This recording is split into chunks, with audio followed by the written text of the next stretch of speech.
ОШМУ мамлекеттик тилдин ордосу жана сыймыктуу бүтүрүүчүлөр ОШМУда. Мындай аталыштагы иш-чара 19 декабрда окуу жайда болуп өттү. Анда өлкөдө, анын ичинде ОШМУда мамлекеттик тилди өнүктүрүү боюнча жасалып жаткан иштер айтылды. Ага жергиликтүү бийликтерде кыргыз тилине басым жасап иштеп жаткан окуу жайдын сыймыктуу бүтүрүүчүлөрү чакыртылган. Иш-чаранын жүрүшү маданий программа менен коштолду. Ошол эле учурда документтик иштерди мамлекеттик тилде активдүү жүргүзгөн кызматкерлерге сыйлык тапшырылды. Эскерте кетсек, окуу жайда ОШМУ мамлекеттик тилдин ордосу аталышындагы 3 айлык жарыяланган. Анын алкагында мамлекеттүүлүк, улуттук нар, кыргыздын тарыхы, каада салты, сүйлөө, жазуу маданияты боюнча түрдүү иш-чаралар уюштурулган.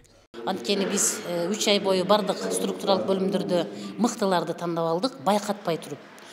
Күн сайын жумушка улуттук форма менен келген кызматкерлер, күн сайын өзүнүн компьютеринде кыргызча иш кагаздарын жүргүзгөн кызматкерлер, интеллектуалдык таймаштар, мыкты сабактар, теге эле жалпы мамлекеттик тилге жарнама мыйзамдары, атайын диктанттарды уюштурдук мугалимдердин ортосунда. Ал эми ОШМУнун сыймыктуу бүтүрүүчүлөрү эмне үчүн келди? Анткени алар дагы ОШМУдан бүтүп, Ош шаарында мыкты жетекчилик орундарда иштеп жатып, алар өздөрүнүн тармагында мамлекеттик тилди өнүктүрүп жатышат.